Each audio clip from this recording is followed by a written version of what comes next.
In the drowsy days between summer session and fall term, the college campus seems to fall asleep. Even those who are not away are usually thinking more of play than of study.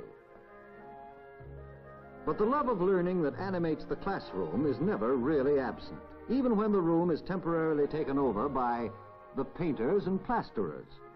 Wherever two or three are gathered together, there you will find the play of man's restless intellect among the great ideas. Listen, any American can beat any 10 Frenchmen. Trouble with the French race is they're all too excitable. It's in their blood. You know, the Latin temperament. And I ought to know, my sister's married to one. Oh, no! That's absolutely wrong. Oh, yeah? What's wrong? What's wrong? Everything. A, there is no French race. B, there is no Latin temperament. C, the people who speak the Latin languages are neither all excitable nor all anything. D, behavior is not simply a matter of heredity. E, heredity is not in the blood. F, the fact that you happen to have anything is no evidence that other specimens are the same.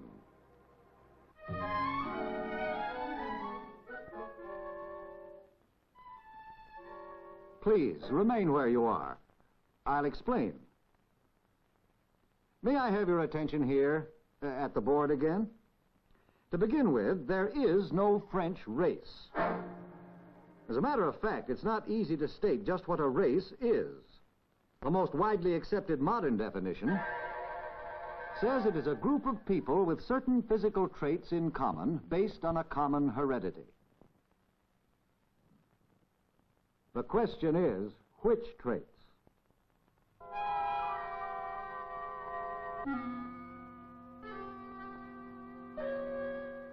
Once upon a time, the answer seemed obvious: skin color. Today, we know this classification doesn't work at all, because skin coloring may shade off continuously from light to dark within a single biological group, so that there was no point at which we could say one race ended and another began. As a result, many individuals didn't have the right coloring to go with their alleged race. For example, you could find plenty of members of the so-called brown race who were actually lighter than some members of the so-called white race, and so on. So you see, classification of man into 5 races based on skin color wasn't at all satisfactory. In attempting to find a better classification, modern anthropologists have turned to more reliable traits, such as body build, cephalic index, nasal index, facial structure, eye color, color and texture of the hair. One racial classification based on such traits, and widely used today, lists 3 major races: Caucasian, Mongoloid, and Negroid, plus a doubtful category for those that don't seem to fit anywhere else. These are further divided into 15 sub-races. But even with this classification, we run into difficulty, which we can see by considering the characteristics of 3 of the sub-races within the Caucasian group. We know, of course, which traits are supposed to belong to each of these sub-races. The Alpine, characteristically, has a broad head, medium stature, and brown hair. The Mediterranean, a narrow head, medium to short stature, and dark brown or black hair. The Nordic has a narrow head, tall stature, and blonde hair. However, the more we study these things, the less simple they become. These various traits refuse to stay put. For example, we find individuals with the short, stocky body of the Mediterranean, the round skull of the Alpine, and the blonde hair coloring of the Nordic. Nature, apparently unimpressed by our earnest efforts at classification, creates such wrong combinations by the millions in every part of the world. The biological concept of race, gentlemen, cannot be applied to individuals as simply as is popularly believed.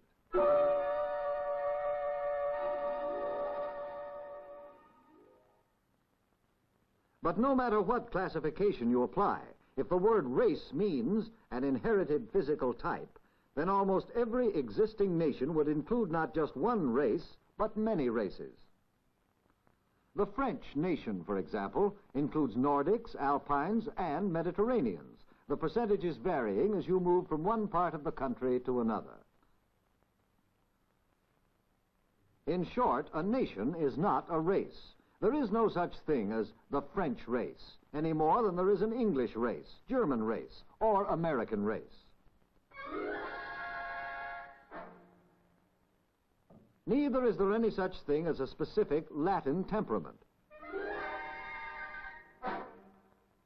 The word Latin refers only to a group of languages spoken by various countries whose populations may or may not resemble each other in other ways. Actually, a sampling of the peoples who speak the Latin tongues would turn up a very wide range of behavior patterns, differing sharply from nation to nation. Such a sampling would have to include not only the people of France, but also of Romania, Spain, Italy, Portugal, South and Central America, Mexico, and Cuba.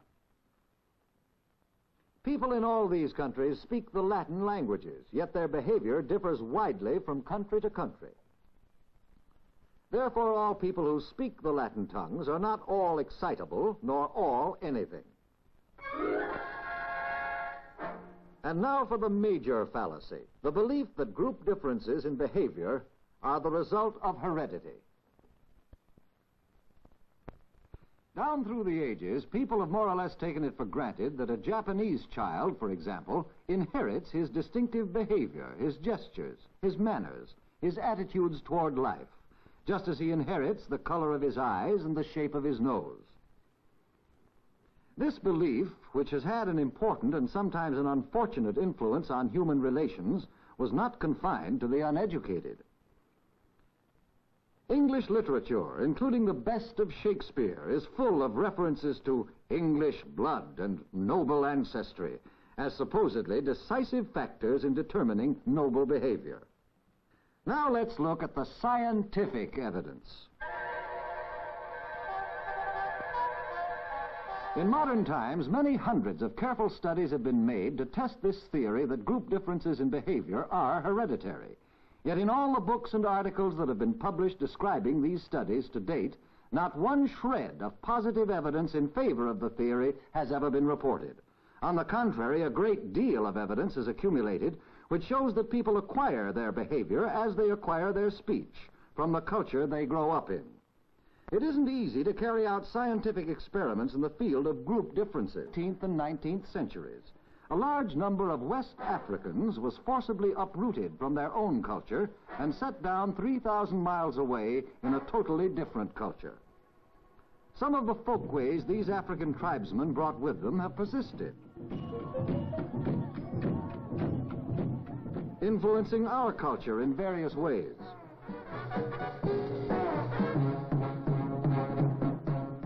But despite many factors tending to perpetuate the African group as a group, a number of their descendants are today indistinguishable from Americans of other stocks, except by their physical appearance. Obviously, these people would be no more at home in an African village than their tribal ancestors would have been in an operating room. In short, so far as we can tell now, group differences in behavior are the result of learning, not heredity. And, of course, biologists today know that the physical traits that distinguish one race from another are not transmitted by the blood, but by the genes. Many fallacies about group differences can be traced to the bad habit of generalizing from selected cases. This young man notices how excitable his French brother-in-law is, but conveniently forgets the millions of French people he's never met. The behavior of isolated cases should not be overgeneralized to represent the behavior of a group.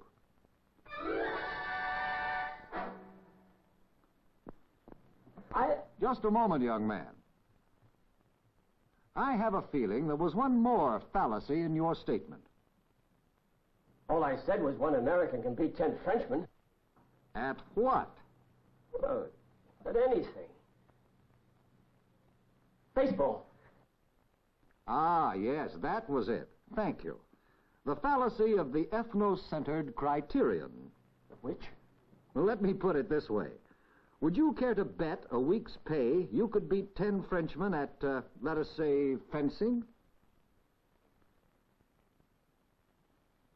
You see, Bill, a skill typical of one culture is not a proper yardstick for general comparisons between cultures. Now then, let's take another look at these fallacies we've been discussing. A nation is not a race, for any nation includes many inherited physical types. B, there is no such thing as a Latin temperament, for the behavior of the people in the various Latin-speaking countries varies widely from country to country. C, people who speak these Latin tongues are never all excitable or all anything, nor are the members of any group. D, group differences in behavior are the results of learning, not heredity.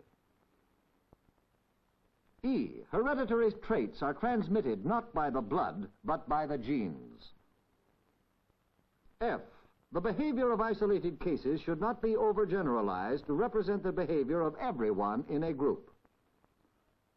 And finally, a skill typical of one culture is never a proper yardstick for general comparisons between cultures. Now, let me leave you with just one more thought. Many popular notions about races, heredity, and group differences are completely wrong, when they are not completely meaningless. But the trouble is, when it comes to human relations, most of us tend to cherish beliefs and ignore facts.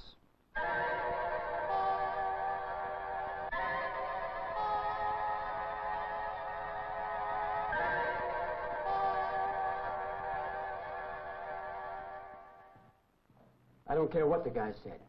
I still say, one American can lick any 10 Frenchmen. See what I mean?